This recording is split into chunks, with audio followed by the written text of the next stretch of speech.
야, 무릎 꿇고 쌀이나 주워. 상견례 자리에서 만난 예비 며느리 세라가 가사도우미에게 말했어요. 가사도우미는 굉장히 움츠려 있었어요. 그런데 가사도우미의 왼쪽 귓불에 난 갈라진 선을 본 순간 심장이 멎는 줄 알았어요. 38년 전 화재로 잃어버린 제 딸과 똑같은 자국이었거든요. 이게 대체 어떻게 된 일일까요? 이야기 시작 전에 구독과 좋아요 눌러주시면 큰 힘이 됩니다. 감사합니다. 저는 서명주입니다. 한결의료재단 이사장으로 살아온 지 15년째죠. 아들 도윤이 약혼녀를 소개하겠다며 성화를 부렸습니다. 엄마, 세라 부모님이 정식으로 인사드리고 싶어 해요. 집에 초대받았으니까 꼭 가세요.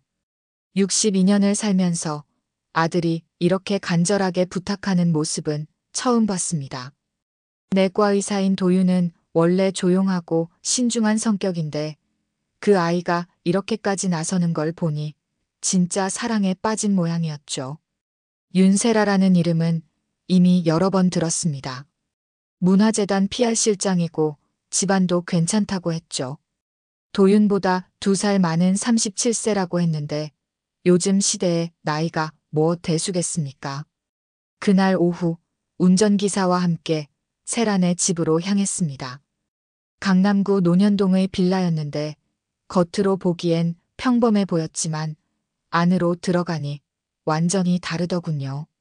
현관부터 값비싼 도자기들이 진열되어 있고 거실 벽면에는 유명 작가들의 그림이 걸려 있었습니다. 어서 오세요, 이사장님. 나지연이라는 분이 현관에서 맞아주었습니다. 58세라고 했는데 확실히 관리를 잘 받은 티가 났어요. 옷차림도 그렇고 말투도 그렇고 상류층임을 온몸으로 과시하는 스타일이었습니다. 멀리서 와주셔서 감사합니다. 세라가 도윤군 얘기만 하더라고요. 거실로 안내받으면서 둘러보니 정말 대단했습니다. 기부 감사패들이 벽 한쪽을 가득 채우고 있었고 고급 앤티크 가구들이 품격 있게 배치되어 있었어요. 하지만 뭔가 어색했습니다. 너무 완벽하게 연출된 느낌이랄까요. 야, 차 좀 가져와. 그때 세라가 부엌 쪽을 향해 소리쳤습니다.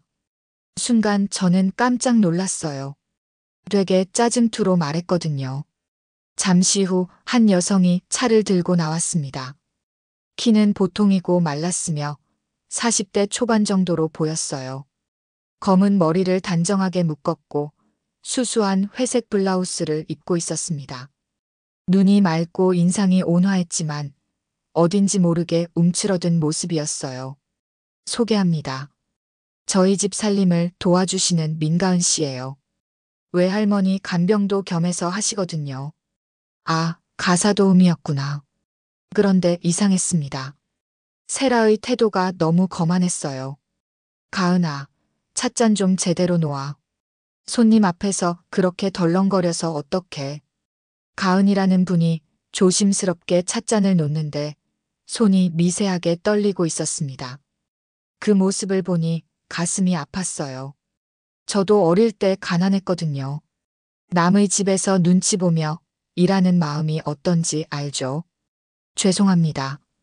가은이 작은 목소리로 사과했습니다. 그런데 그때였어요.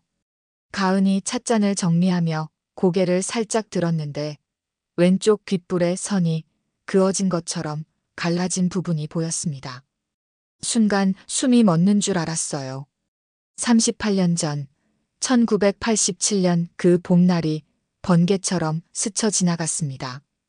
봉제공장 화재 때 3살 할인이를 안고 대피하다가 놓친 순간 그 아이의 왼쪽 귓불에도 선천적으로 같은 자국이 있었거든요. 이사장님, 괜찮으세요? 나지연의 목소리가 멀리서 들려왔습니다. 저는 정신을 차리고 고개를 끄덕였어요. 네, 차가 향이 좋네요. 대화를 이어가려 했지만 머릿속은 온통 그 갈라진 귓불 생각뿐이었습니다. 설마 그럴 리가 없겠죠. 세상에 귓불이 갈라진 사람이 한둘이겠습니까? 그런데 또 이상한 일이 벌어졌어요. 가은아, 바닥에 쌀 좀 뿌려놔. 세라가 갑자기 명령조로 말했습니다. 네. 가은이 당황한 표정으로 물었어요. 아까 찻잔 들고 비틀거렸잖아. 무릎 꿇고 쌀 줍기 해. 정신 차리라고. 저는 눈을 의심했습니다. 21세기에 이런 일이 실제로 벌어지다니. 게다가 손님 앞에서요. 세라야, 그건 너무. 제가 말을 시작하려는 순간 안쪽 방에서 할머니가 나오셨어요. 86세라고 했던 김할머니였습니다. 지팡이를 짚고 천천히 걸어오시는데 가은을 보시며 걱정스러운 표정을 지으셨어요. 아이고, 가은이 또 뭘 잘못했다고 그래. 세라의 표정이 180도 바뀌었습니다. 할머니, 아무것도 아니에요. 그냥 정리 좀 하라고 한 거예요. 완전히 다른 사람이 된 것 같았어요. 목소리도 부드러워지고 표정도 천사처럼 변했습니다. 하지만 저는 이미 다 봤습니다. 가은이 바닥에 무릎을 꿇고 쌀을 하나하나 줍고 있는 모습을요. 손이 떨리고 있었지만 한마디 불평도 없이 묵묵히 하고 있었어요. 시간이 흘러 인사를 마치고 나올 때였습니다. 차에 타며 무의식 중에 옛날 할인이에게 불러주던 자장가를 흥얼거렸어요. 별빛이 춤추고 달빛이 배고 가면 잠든다. 제만 아는 2절 가사였습니다. 할인이에게만 불러주던 특별한 자장가였죠. 그런데 그 순간이었어요. 엄마 품에 안겨서 따뜻하게 잠든다. 뒤에서 조용한 목소리가 들려왔습니다. 가은이었어요. 마당에서 쓰레기를 버리고 오던 가은이 제 자장가의 뒷부분을 이어서 흥얼거리고 있었던 거예요. 전신에 전기가 흐르는 것 같았습니다. 그 자장가는 제가 만든 거였어요. 할인이를 위해 직접 작사한 이 세상에서 저와 할인이만 아는 노래였다고요. 다른 사람이 어떻게 알 수 있단 말입니까? 기사님, 천천히 가세요. 차 안에서 저는 손을 꽉 쥐었습니다. 심장이 터질 것처럼 뛰었어요. 38년 동안 찾아 헤맨 내 딸이 바로 거기 있었던 건 아닐까? 그런 생각이 머릿속을 지배했습니다. 하지만 성급해선 안 되겠다 싶었어요. 확실한 증거가 필요했습니다. 만약 정말 할인이라면 그 아이가 그 집에서 당하고 있는 일들을 생각하니 피가 거꾸로 솟구쳤어요. 그날 밤 저는 한잠도 자지 못했습니다. 귓불에 갈라진 선, 그리고 자장가. 우연일 수도 있지만 우연이 아닐 수도 있잖아요. 가은. 그 조용하고 슬픈 눈빛의 여인이 정말 제 딸 할인일까요? 그날 밤 잠을 이루지 못한 저는 새벽부터 움직였습니다. 감정에 휩쓸려 성급하게 행동하면 안 된다는 걸 알았거든요. 만약 가은이 정말 제 딸이라면 그 아이를 더 위험에 빠뜨릴 수도 있으니까요. 먼저 미란을 불렀습니다. 고미란은 제 비서실장으로 10년째 함께 일하고 있는데 머리가 비상하고 일처리가 정확해서 어떤 일이든 믿고 맡길 수 있는 사람이에요. 미란아, 급한 일이 있어서 그런데. 네, 이사장님. 말씀하세요. 개인적인 조사가 필요해. 비밀리에. 미란의 표정이 진지해졌습니다. 15년 동안 저와 함께 일하면서 이런 톤으로 말하는 걸 처음 들었을 거예요. 다음으로 오형석에게 연락했습니다. 60세의 퇴직 형사인데 예전에 의료재단 관련 사건을 처리하면서 알게 된 사람이에요. 정의감도 투철하고 법적 절차에 대해서도 꼼꼼하죠. 형석 씨, 급하게 부탁드릴 일이 있는데 만나서 얘기할 수 있을까요? 그러세요. 어디로 갈까요? 그날 오후 재단 근처 조용한 카페에서 형석과 미란을 만났습니다. 제가 어제 본 것들을 자세히 설명했어요. 귓불에 갈라진 선, 자장가, 그리고 그 집에서 벌어지는 일들까지. 이사장님, 유전자 검사를 해봐야겠네요. 형석이 침착하게 말했습니다. 하지만 본인 동의 없이는 어렵잖아요. 합법적인 방법이 있습니다. 공용 공간에서 자연스럽게 떨어진 머리카락이나 사용한 물건들을 수거하는 거죠. 단, 체인 오브 커스터디를 철저히 지켜야 합니다. 미란이 메모를 하며 고개를 끄덕였어요. 그리고 만약 정말 따님이라면 그 집에서 벌어지는 일들에 대한 증거도 수집해야겠어요. 증거요? 학대 정황 말입니다. 이사장님이 보신 것만으로도 충분히 의심스럽거든요. 저는 가슴이 미어지는 것 같았어요. 제 딸이 38년 동안 그런 고생을 했다니. 이틀 후 미란과 함께 계획을 세웠습니다. 세라 집 근처를 자연스럽게 관찰할 수 있는 동선을 파악하고 법적으로 허용되는 범위 내에서 증거를 수집하기로 했어요. 가은 씨가 쓰던 빗이나 칫솔을 구할 수 있을까요? 화분에 물을 주러 나올 때 관찰해 봤는데 베란다 쪽 화장실을 주로 사용하시는 것 같았어요. 미란의 관찰력은 정말 대단했습니다.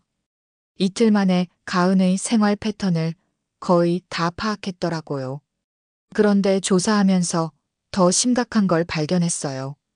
병원 업무를 보다가 우연히 눈에 띈 라이트메드라는 의료기기 업체였습니다. 박태주가 대표로 있는 회사인데 저희 병원 납품 단가가 다른 곳보다 20%나 비쌌어요. 이상하네. 왜 이렇게 비싼 거지? 더 자세히 조사해보니 문화재단에서 주최하는 행사마다 라이트메드가 후원사로 이름을 올리고 있었어요. 그리고 그때마다 저희 병원 발주가 늘어나는 패턴이었죠. 이건 명백한 리베이트 아닌가요? 미란이 자료를 정리하며 말했습니다. 증거가 더 필요해. 차명 계좌까지 추적해야 할 것 같은데. 그때 또 다른 발견을 했어요. 가은이 팔에 있던 반달 모양 흉터였습니다. 할인이가 5살 때 유리컵을 깨뜨려서 손목에 똑같은 모양의 상처를 입었던 기억이 났어요. 병원에서 꿰매고 나서도 반달 모양으로 흉터가 남았었거든요. 이제 거의 확실해진 것 같네요. 형석이 조용히 말했습니다. 유전자 검사 결과를 기다려봐야죠. 그날 밤 저는 38년 전 그날을 다시 떠올렸습니다. 봉제 공장 화재가 났을 때 할인이를 안고 도망치다가 연기 때문에 시야가 가려졌어요. 그때 할인이 손이 제 손에서 빠져나갔고 다시 찾으려 했지만 불길이 너무 거세서 포기할 수밖에 없었죠. 그 후로 38년 동안 하루도 빠짐없이 그 아이를 찾았어요. 전국의 보육원, 고아원, 입양기관을 다 뒤졌고 사설탐정도 고용했지만 단서조차 찾을 수 없었습니다. 그런데 이제야 이렇게 가까운 곳에서 만나게 될 줄이야. 가은아.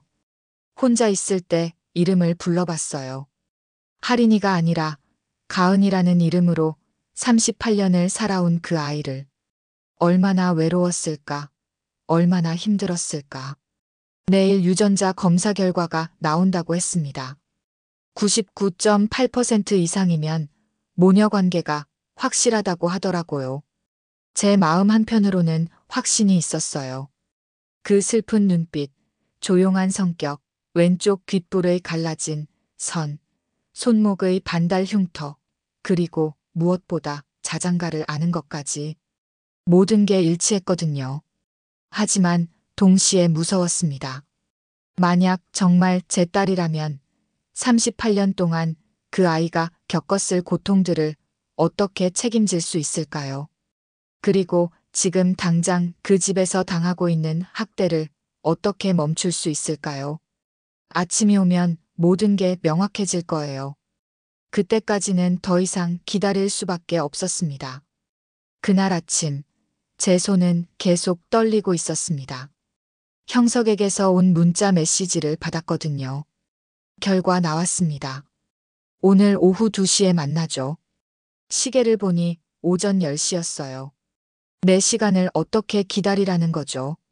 평소 같으면 업무에 집중해서 시간을 보냈겠지만 그날은 아무것도 손에 잡히지 않았습니다.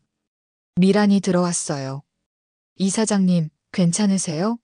얼굴이 너무 창백하신데. 괜찮아. 그런데 미란아, 오늘 오후에 중요한 회의가 있으니까 다른 약속은 다 취소해줘. 네, 알겠습니다. 점심도 제대로 넘어가지 않았어요. 38년을 기다린 마음이 이제 4시간을 더 견디지 못하겠다니 정말 이상했습니다. 오후 2시 약속 장소인 형석의 사무실에 도착했어요. 미란과 함께 들어갔는데 형석의 표정이 심각했습니다. 앉으세요, 이사장님. 결과가 어떻게 나왔어요? 더 이상 기다릴 수 없었어요. 모녀 확률 99.8%입니다.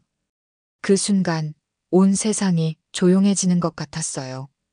귀에서는 윙윙 소리가 나고 눈앞이 하얗게 변했습니다. 이사장님, 미란이 제 어깨를 잡으며 소리쳤어요. 저는 의자에 앉은 채로 눈물이 주르륵 흘렀습니다. 38년입니다. 38년 만에 제 딸을 찾은 거예요. 정말로 따님이 맞습니다. 형석이 서류를 보여주며 설명했어요. DNA 16개 부위를 모두 검사한 결과인데 99.8%라는 건 거의 100% 확실하다는 의미입니다. 저는 한참을 울었어요. 62년을 살면서 이렇게 펑펑 운 것은 할인이를 잃었던 그날 이후 처음이었습니다. 하지만 이사장님, 이제부터가 더 중요합니다. 형석의 말에 정신을 차렸어요. 가은 씨를 어떻게 구출할 것인지, 그리고 그 집 사람들을 어떻게 처벌할 것인지 계획을 세워야 합니다. 맞는 말이었어요. 감정에 휩쓸려 성급하게 행동하면 오히려 가은이를 더 위험하게 만들 수 있었거든요. 일단 추가 조사부터 해봐야겠어요. 미란이 파일을 꺼내며 말했습니다. 라이트메드 관련해서 더 알아낸 게 있어요. 차명 계좌를 운용하고 있는데 이름이 민가은으로 되어 있더라고요. 뭐라고? 가은 씨 명의로 통장을 만들어서 돈을 빼돌리고 있었어요. 아마 가은 씨는 모를 거예요. 신분증을 맡겨두고 생활하시니까. 제 손에 든 컵이 덜컥거렸어요. 내 딸을 이용해서 불법 자금까지 숨기고 있었던 거예요. 그리고 김할머니 명의 재산 이동 정황도 발견했습니다. 형석이 추가로 설명했어요. 문화재단 쪽으로 자산이 상당히 옮겨져 있더라고요. 할머니가 직접 하신 건지 아니면 강요받은 건지는 더 조사해봐야겠지만 모든 게 맞아떨어지고 있었어요.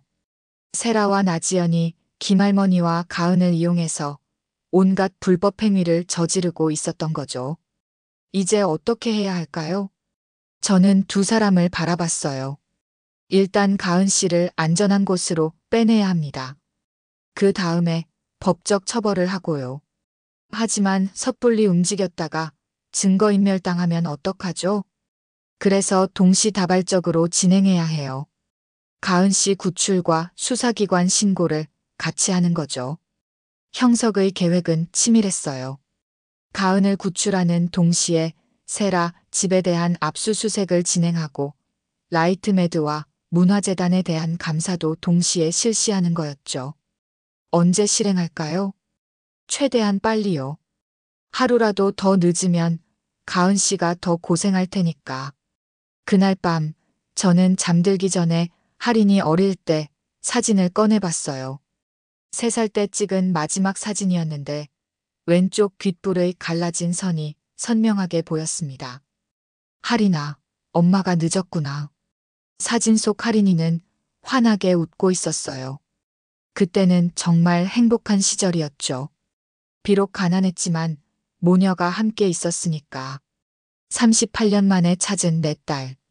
이제는 가은이라는 이름으로 살고 있지만 여전히 제 소중한 딸이에요. 그 아이가 지금까지 얼마나 힘들었을지 생각하니 또 눈물이 났습니다. 하지만 이제 그만 울어야겠다 싶었어요. 울 시간에 그 아이를 구출할 계획을 더 완벽하게 세우는 게 나으니까요. 세라, 나지연, 너희들이 내 딸에게 한 짓들을 다 갚아주마. 저는 이를 악물었습니다. 법적으로, 사회적으로 완벽하게 심판받게 만들 거라고 다짐했어요. 내일부터 본격적인 작전이 시작됩니다. 38년 만의 모녀 상봉이 코앞에 다가왔어요. 그 일은 제가 계획했던 것보다 더 빨리 터졌습니다. 형석과 구출 작전을 짜고 있던 바로 그 다음 날이었어요. 미란에게서 급한 전화가 왔습니다.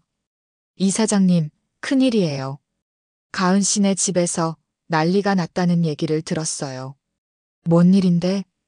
김할머니가 쓰러지셨는데 세라 씨가 가은 씨를 약물 조작 혐의로 경찰에 신고하겠다고 난리를 치고 있다고 해요. 심장이 쿵 내려앉는 것 같았어요. 제가 움직이기 전에 세라가 먼저 술을 둔 거였죠. 지금 당장 현장으로 가요. 운전기사에게 급하게 출발하라고 했습니다. 차 안에서 형석에게도 연락했어요. 형석 씨, 급해요. 지금 바로 세라 집으로 와주세요. 어제 얘기했던 그 증거들 다 가지고 와서. 알겠습니다. 10분 안에 도착하겠어요. 세라네 집에 도착했을 때는 이미 아수라장이었어요.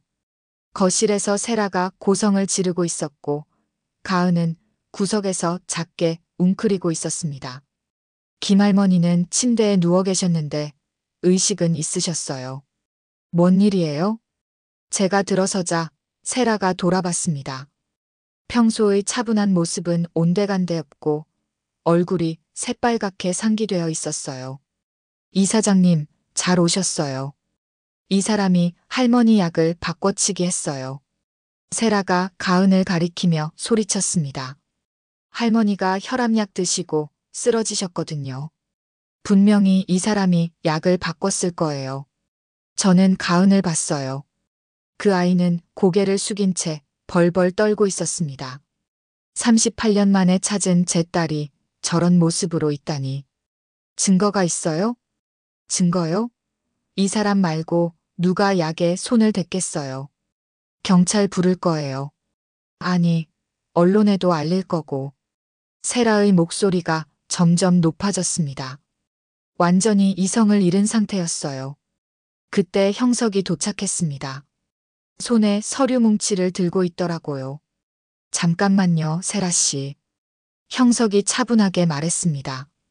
약 조작을 의심하신다면 정확한 조사가 필요하지 않을까요? 뭔 조사요? 뻔한데 뭘 더 조사해요? 이걸 보시죠. 형석이 사진을 꺼냈어요. 어제 미리 찍어둔 것들이었습니다. 어제 오후 3시 47분에 촬영된 사진입니다. 약 보관함의 상태와 블리스터 포장지 위치가 정확히 기록되어 있어요. 세라의 얼굴이 굳어졌습니다. 그리고 이건 오늘 새벽 2시 23분에 찍힌 사진이고요.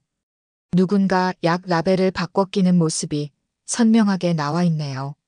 사진 속에는 세라가 약병의 라벨을 바꿔 붙이는 모습이 또렷하게 찍혀 있었어요. 이건 조작된 거예요. 세라가 소리쳤지만 목소리가 떨리고 있었습니다. 조작이라고 하시면 국과수에서 감정받아 보시죠. 원본 파일의 메타데이터까지 모두 보존되어 있으니까요. 저는 그제야 숨을 쉴 수 있었어요. 형석이 미리 준비해둔 덕분에 가은을 구할 수 있었던 거죠. 가은 씨, 이제 일어나세요. 제가 가은에게 다가갔습니다. 그 아이는 여전히 고개를 들지 못하고 있었어요. 괜찮아요. 이제 안전해요. 가은이 천천히 고개를 들었습니다.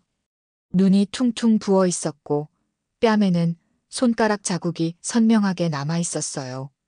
저는 정말 아무것도 안 했어요. 가은이 작은 목소리로 말했습니다. 알고 있어요. 걱정하지 마세요. 저는 가은의 손을 잡았어요. 차가웠지만 따뜻하게 느껴졌습니다. 38년 만에 제 딸의 손을 잡는 순간이었거든요. 지금 당장 이 집을 나가죠. 하지만 할머니는 어떡해요? 가은이 침대에 누운 김할머니를 걱정스럽게 봤어요. 그런 상황에서도 남을 걱정하는 모습을 보니 가슴이 아팠습니다. 할머니는 제가 병원으로 모실게요. 가은 씨는 이제 여기 있으면 안 돼요. 김할머니가 가은의 손을 잡으셨어요. 가은아, 이제 그만 가거라. 할머니는 괜찮으니까. 할머니의 눈에도 눈물이 고여 있었습니다. 분명히 그동안 가은이 당하는 모습을 다 보고 계셨을 거예요. 세라와 나지연은 아무 말도 하지 못하고 있었어요. 형석이 준비한 증거들 앞에서는 어떤 변명도 통하지 않았거든요. 가은 씨, 갈 곳이 있나요?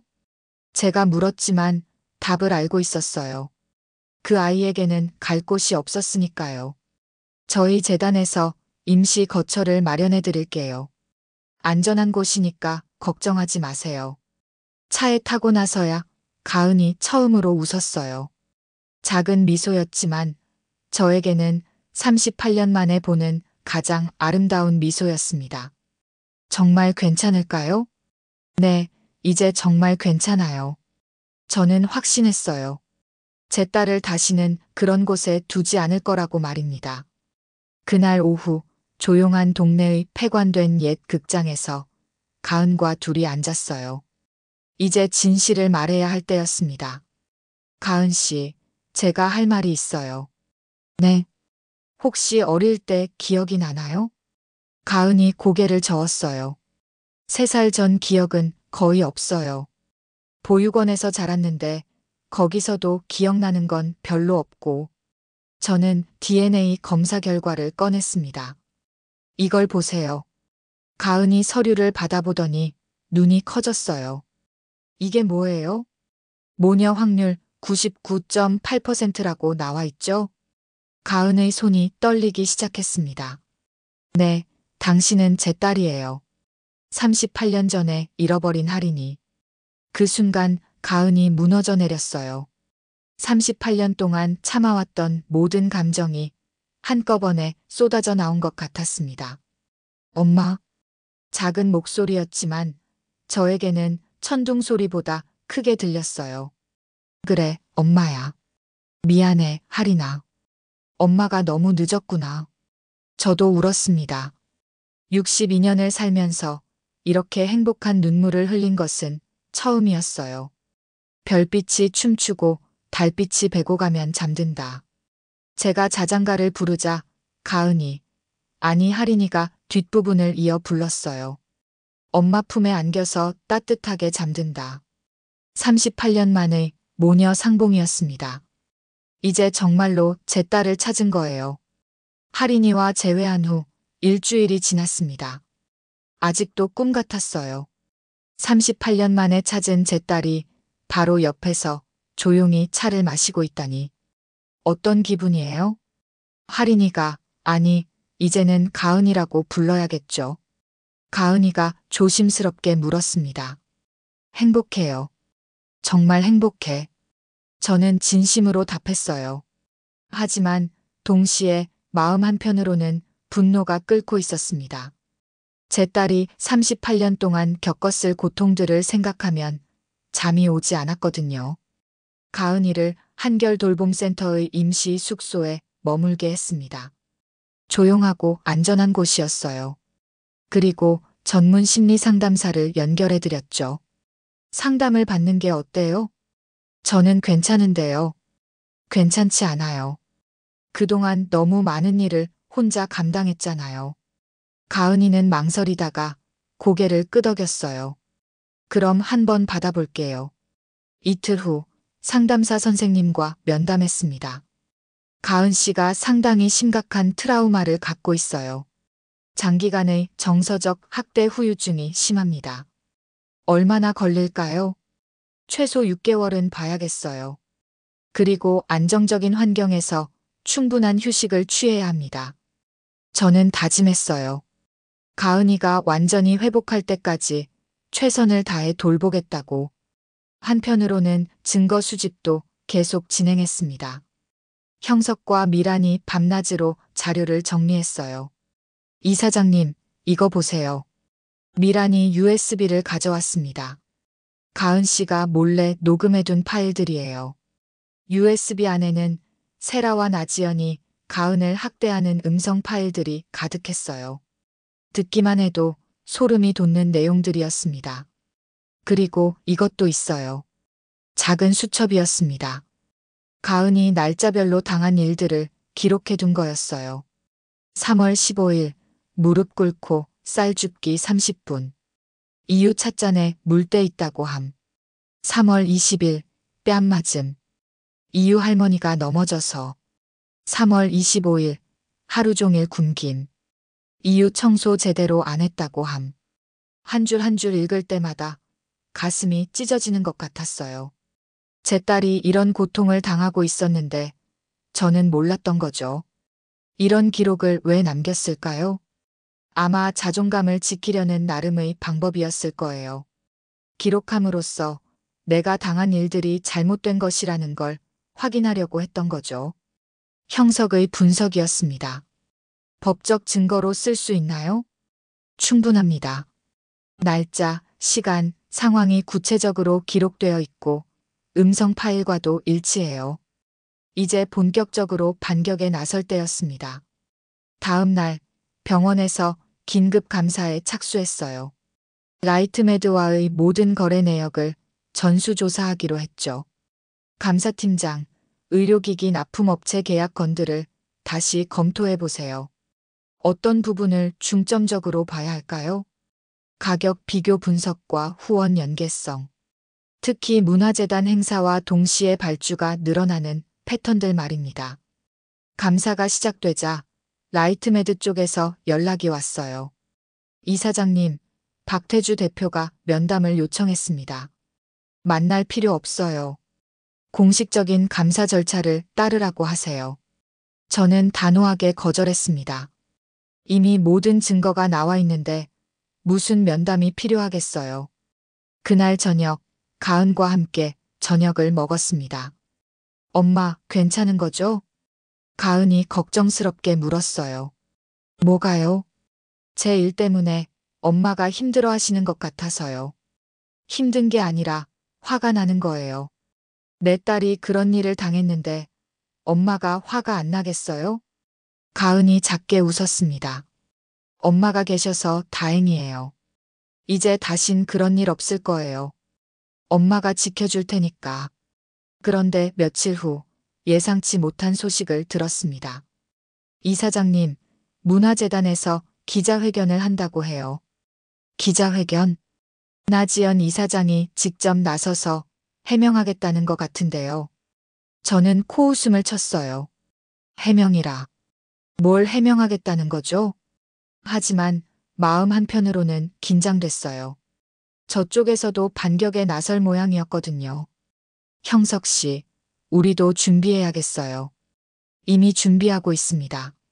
검찰과도 연락했고 언론사들한테도 자료를 넘겼어요. 가은이한테는 미리 얘기해둬야겠네요. 그날 밤 가은에게 상황을 설명했습니다.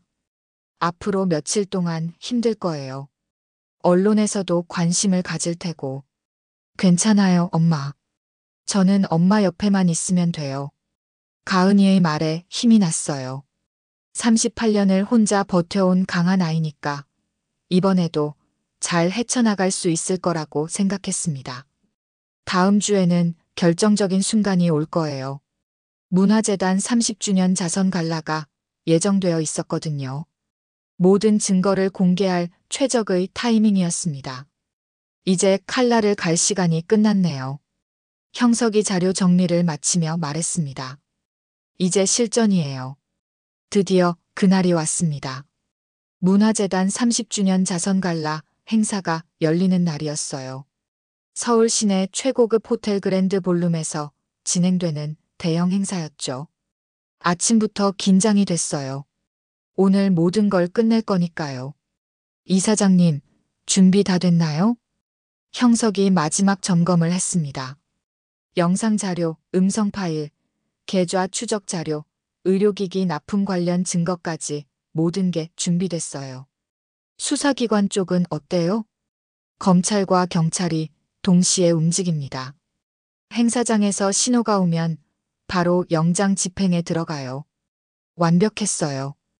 1년 넘게 준비한 계획이 드디어 실행되는 거였죠. 가은이는 어때요? 걱정하고 있어요. 괜찮을 거라고 안심시켰지만 사실 저도 걱정이었어요. 가은이에게는 너무 힘든 하루가 될 테니까. 오후 7시 갈라 행사가 시작됐습니다. 호텔 로비부터 인파로 가득했어요. 정치인, 재계 인사, 의료계 관계자, 언론인들까지 총집결한 모습이었습니다. 나지연과 세라는 무대 앞쪽 VIP석에 앉아 있었어요. 화려한 드레스를 입고 완벽하게 화장을 한 모습이었죠. 마치 아무 일도 없었다는 듯이 말입니다. 30년 동안 문화재단이 걸어온 길을 돌아보며 나지연이 무대에 올라가서 개회사를 시작했어요. 유창한 화술로 재단의 업적들을 나열하더라고요. 저는 뒤쪽 자리에서 지켜보고 있었습니다. 오늘이 마지막이 될 거니까. 일부 행사가 끝나고 만찬이 시작될 때였어요. 저는 형석에게 신호를 보냈습니다. 시작하세요. 갑자기 조명이 어두워졌어요. 무대 뒤쪽 대형 스크린에 불이 들어오더라고요. 잠깐 뭐 하는 거야? 나지연이 당황해서 소리쳤지만 이미 늦었습니다. 스크린에 첫 번째 영상이 나왔어요. 차명계좌 명세서였습니다. 민가은 명의로 된 통장에 수억 원이 오가는 내역이 선명하게 보였죠. 이게 뭐예요? 세라가 일어서며 소리쳤어요. 두 번째는 음성 파일이었습니다. 세라와 박태주가 통화하는 내용이 홀 전체에 울려 퍼졌어요. 이번 달 병원 발주 얼마나 늘릴 수 있어? 재단 후원만 확실히 해주면 30%는 늘릴 수 있지. 참석자들이 웅성거리기 시작했습니다. 세 번째는 약물 라벨을 바꿔 끼는 세라의 모습이었어요. 새벽에 몰래 김할머니 약을 조작하는 장면이 또렷하게 담겨 있었죠. 조작이야. 저건 조작된 영상이라고.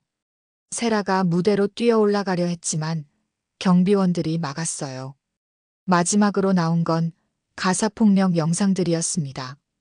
가은이 무릎 꿇고 쌀을 줍는 모습, 뺨을 맞는 모습, 하루 종일 굶주리는 모습들이 연달아 나왔어요. 홀 안이 완전히 조용해졌습니다. 모든 사람이 충격에 빠진 듯 했어요. 이 모든 영상과 음성은 합법적으로 수집된 증거입니다. 제가 일어서서 말했어요. 그리고 피해자는 바로 여기 있습니다. 가은이 떨리는 다리로 일어섰어요. 하지만 의연한 표정이었습니다. 저는 민가은입니다. 지난 3년간 저 두 사람에게 당한 일들이 모두 사실입니다. 세라가 가은을 향해 달려들려 했어요. 이 거짓말쟁이가. 그 순간 저는 세라 앞을 가로막았습니다. 감히 내 딸에게 손대려고. 당신 딸? 그래, 내 딸이야. 38년 만에 찾은 내 소중한 딸이라고. 그때 호텔 입구로 수사기관이 들이닥쳤어요. 검찰과 경찰이 동시에 진입한 거였죠. 윤세라, 나지연, 박태주 씨. 횡령, 배임, 의료법 위반, 사기, 폭행 혐의로 긴급 체포합니다. 영장이 집행됐어요. 세라와 나지연이 수갑을 찬 채로 끌려나가는 모습을 보니 속이 다 시원했습니다. 이게 다 조작이야. 조작이라고. 세라가 끝까지 소리쳤지만 아무도 들어주지 않았어요. 행사장은 완전히 아수라장이 됐습니다. 기자들이 몰려들고 참석자들은 서둘러 빠져나가려 했어요. 저는 가은의 어깨를 감쌌습니다. 고생했어. 이제 끝났어. 정말 끝난 거예요? 응, 정말 끝났어. 38년 만의 완벽한 복수였습니다. 법으로, 증거로, 여론으로 그들을 심판한 거였죠. 그날 밤 뉴스에서는 이 사건이 메인으로 다뤄졌어요. 문화재단 비리 사건, 가사노동자 학대까지 드러나 38년 만에 친모 찾은 감동, 그러나 숨겨진 진실은 가은과 함께 뉴스를 보면서 저는 생각했어요. 이제 정말 새로운 시작이구나. 해시태그 7장. 무너진 성 남은 사람들. 그 후 일주일간 연일 언론에서 이 사건을 다뤘습니다. 문화재단 비리 사건은 사회 전체를 뒤흔들었어요. 박태주는 의료기기 납품 과정에서 수억 원의 리베이트를 받은 혐의로 구속됐습니다. 라이트메드는 영업정지 처분을 받았고 회사는 사실상 문을 닫게 됐죠. 대표 구속에 직원들 대량 해고까지. 라이트메드 완전 몰라. 신문 헤드라인을 보니 복잡한 기분이었어요. 물론 잘못을 저질렀으니 처벌받는 게 당연하지만 무고한 직원들까지 피해를 보는 걸 보니 마음이 아팠습니다. 세라와 나지연은 각각 사기, 횡령, 폭행 혐의로 기소됐어요. 특히 차명계좌를 이용한 자금 세탁 부분이 중죄로 분류됐죠. 1심에서 징역 3년 선고받을 것으로 예상됩니다. 형석이 법원 상황을 브리핑해줬어요. 그 정도면 합당하겠네요. 솔직히 더 무거운 처벌을 받아야 한다고 생각했지만 법이 그렇다면 받아들일 수밖에 없었죠. 문화재단은 임시관리체제로 전환됐습니다. 문화부에서 파견된 공무원들이 재단 업무를 맡게 됐어요. 그동안 나지연이 빼돌린 자금들을 회수하는 작업도 시작됐죠. 재단 자산 중 상당 부분이 개인 명의로 둔갑되어 있었습니다. 감사원 조사 결과였어요. 김할머니 명의로 된 부동산들도 대부분 강제로 이전된 것으로 밝혀졌습니다. 그 와중에 가장 힘들어한 사람은 도윤이었어요. 제 아들 말입니다. 엄마, 저는 정말 몰랐어요. 도윤이 제게 와서 무릎을 꿇었습니다. 세라가 그런 사람인 줄 정말 몰랐어요. 가은 누나한테 어떻게 사과해야 할지. 35살 의사인 아들이 울면서 무릎을 꿇는 모습을 보니 가슴이 아팠어요. 일어나, 도윤아. 내 잘못은 아니야. 하지만 제가 세라를 사랑한다고 해서 누나가 더 고생한 거잖아요. 도윤의 말이 맞았어요. 만약 도윤이 세라와 만나지 않았다면 제가 그 집에 갈 일도 없었고 가은을 찾는 것도 더 늦어졌을지도 모르죠.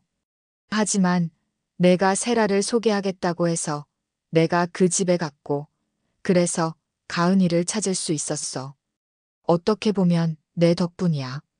도윤이 고개를 들었어요. 정말 그렇게 생각하세요? 그럼. 그리고 이제 이혼 절차 밟아야지.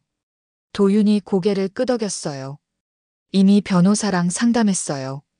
세라 쪽에서도 합의 이혼에 동의했다고 하더라고요. 그래, 빨리 정리해. 이제 새 출발해야지. 며칠 후 도윤이 가은에게 정식으로 사과했습니다.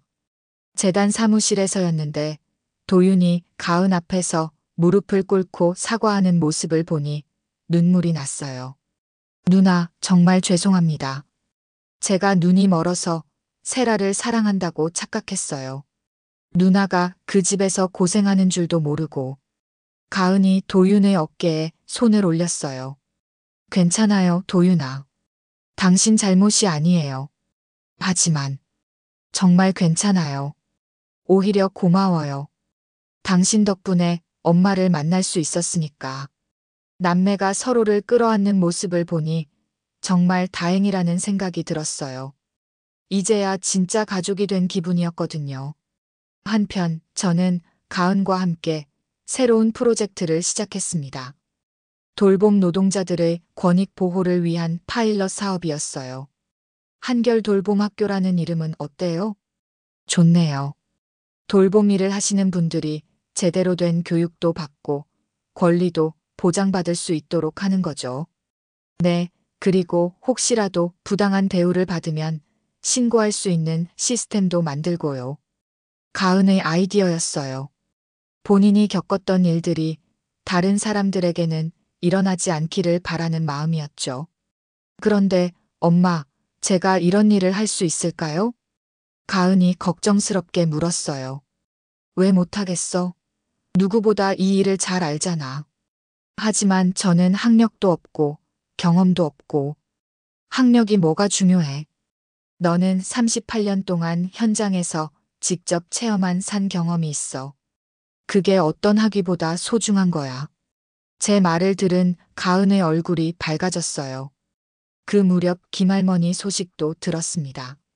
병원에서 치료받으신 후 요양원으로 옮겨졌는데 건강이 많이 좋아지셨다고 했어요. 할머니 뵈러 가볼까? 그럴까요? 가은과 함께 요양원을 방문했습니다.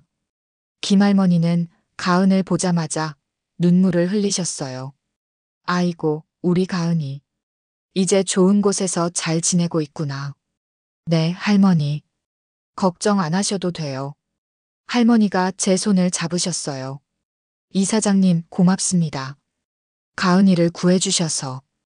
할머니가 뭐 하신 말씀이세요? 제가 더 감사하죠. 할머니는 그동안 가은이 당하는 모습을 지켜보면서 얼마나 마음 아파하셨는지 얘기해 주셨어요. 말리고 싶었지만 힘이 없어서 어쩔 수 없었다고 하시더라고요. 이제 다 끝났으니까 걱정하지 마세요. 요양원을 나오면서 가은이 말했어요. 할머니도 피해자셨구나. 재산까지 빼앗기고. 그래도 할머니는 마음이 따뜻하신 분이야. 너를 진짜 아끼셨어. 네, 저도 할머니 정말 좋아해요. 그날 밤 가은과 함께 저녁을 먹으면서 앞으로의 계획에 대해 얘기했습니다. 엄마, 저 정말로 돌봄학교 일 해보고 싶어요. 좋지. 그런데 너무 무리하지는 마. 아직 치유 과정 중이니까. 괜찮아요. 오히려 일을 하면서 치유가 될 수도 있잖아요. 가은의 말이 맞았어요. 의미 있는 일을 하면서 자존감을 회복하는 것도 치유의 한 방법이니까요. 그럼 천천히 준비해보자. 급하지 않으니까. 네, 엄마.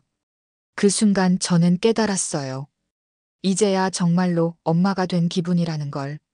38년 전에는 어린 할인이를 보호해주는 엄마였다면 지금은 성인이 된 가은이와 함께 꿈을 키워나가는 동반자 같은 엄마가 된 거죠. 물론 잃어버린 38년은 되돌릴 수 없어요. 하지만 남은 시간들을 더욱 소중하게 보낼 수 있을 것 같았습니다. 세라와 나지연이 저지른 일들은 용서할 수 없지만 그 일들을 통해 가은을 찾을 수 있었던 건 불행 중 다행이었어요. 이제 정말로 새로운 시작이었습니다. 그로부터 한 달이 지났습니다. 봄이 완연한 어느 오후, 가은과 함께 특별한 곳으로 향했어요. 엄마, 여기가 어딘가요? 38년 전 우리가 살던 곳이야. 차에서 내려 주변을 둘러보니 완전히 바뀌어 있었어요. 예전 봉제 공장들이 있던 좁은 골목은 이제 작은 공원으로 변해 있었습니다. 여기서 화재가 났던 거예요? 응, 바로 저기였어. 가은과 함께 공원 안쪽으로 걸어 들어갔어요. 벽면에는 그때 희생된 분들을 기리는 벽화가 그려져 있었습니다. 엄마, 무서웠겠어요. 응, 정말 무서웠어. 하지만 그때는 너를 구하는 것밖에 생각이 안 났어. 벽화 앞에 서니 38년 전 그날이 생생하게 떠올랐어요. 3살 할인이를 안고 필사적으로 도망치던 순간들. 엄마, 그때 제가 얼마나 무서웠을까요? 많이 무서웠을 거야. 그런데 우리 할인이는 용감했어. 엄마 손을 꽉 잡고 있었거든. 저는 벽화를 바라보며 자장가를 부르기 시작했어요. 별빛이 춤추고 달빛이 배고 가면 잠든다. 엄마 품에 안겨서 따뜻하게 잠든다. 1절과 2절을 다 불렀을 때 가은이 이어서 3절을 불렀어요. 비가 와도 바람 불어도 무서울 게 없다. 엄마가 있으니까 이제는 안전하다. 저는 깜짝 놀랐어요. 3절은 언제 만든 거야? 어제 밤에 만들어 봤어요. 이제는 정말 안전하니까. 그 순간 눈물이 또 났어요. 제 딸이 스스로 자장가를 완성한 거잖아요. 38년 만에 말입니다. 고마워, 할인아. 엄마, 저 이제 가은이로 살아도 될까요? 뭔 소리야? 하린이는 3살에 멈춰 있는 이름 같아요. 가은이는 38년을 살아온 제 진짜 이름이고요. 저는 한참 생각했어요. 맞는 말이었습니다. 하린이는 제가 그리워하던 어린아이의 모습이고, 가은이는 현재를 살아가는 제 딸의 진짜 모습이었으니까요. 좋아. 가은아. 그렇게 부르니 더 자연스러웠어요. 공원을 나와서 근처 카페에 앉았습니다. 앞으로의 계획을 구체적으로 세우기 위해서였어요. 한결돌봄학교 센터장직은 정말 맡을 거야? 네. 재단 이사 타이틀 같은 건 필요 없어요. 그냥 제 이름으로 제 일을 하고 싶어요. 가은의 대답이 마음에 들었어요. 허영이나 체면이 아니라 진정으로 의미 있는 일을 하겠다는 의지가 느껴졌거든요. 그럼 다음 주부터 본격적으로 시작해볼까? 네. 그런데 엄마 한 가지 부탁이 있어요. 뭔데? 제 신분 공개는 당분간 안 했으면 좋겠어요. 저는 놀랐어요. 당연히 가은이가 제 딸이라는 걸 공개할 줄 알았거든요. 왜? 아직 준비가 안 된 것 같아요. 치유도 더 필요하고 제 일도 제대로 해보고 싶고요.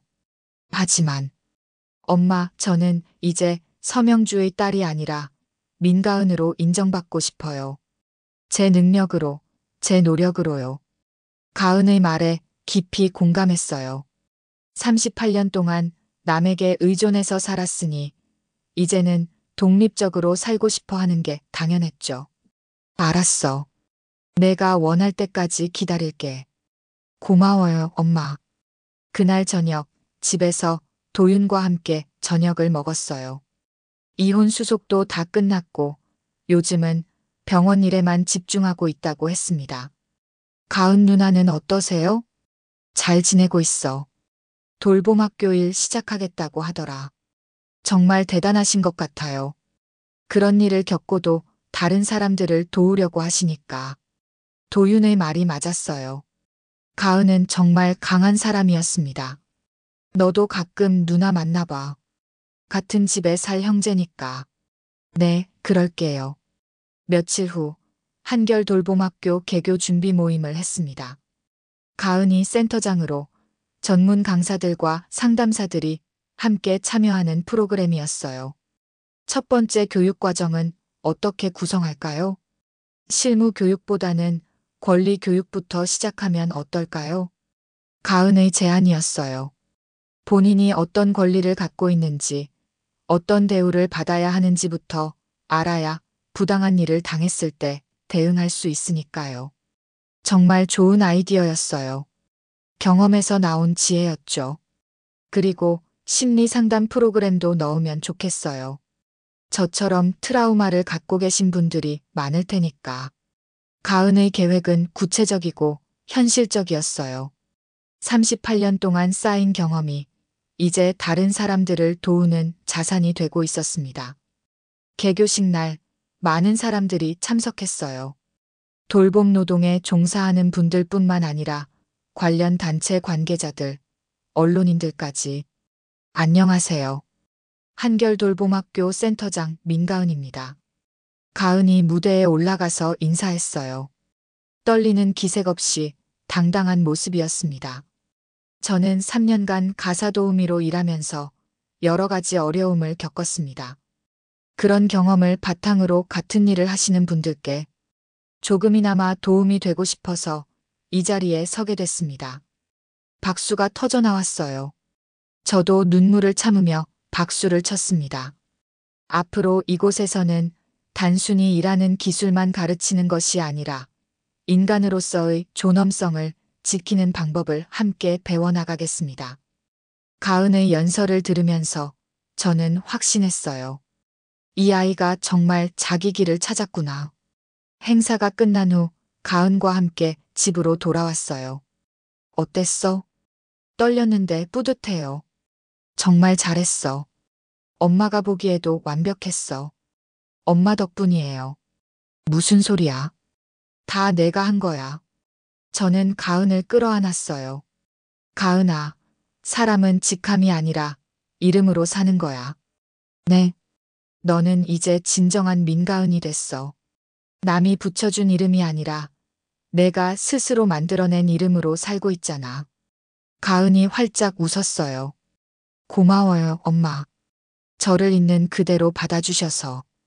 그날 밤 창문 너머로 보이는 별들을 바라보며 생각했어요. 38년이라는 긴 시간이 걸렸지만 결국 우리는 다시 만났고 서로에게 진정한 가족이 되었구나. 별빛이 춤추고 달빛이 배고 갑니다. 하지만 이제는 더 이상 혼자가 아니에요. 엄마와 딸이 함께 있으니까요. 비가 와도 바람이 불어도 무서울 게 없어요. 우리에게는 서로가 있으니까요. 이제 정말로 새로운 이야기가 시작됩니다.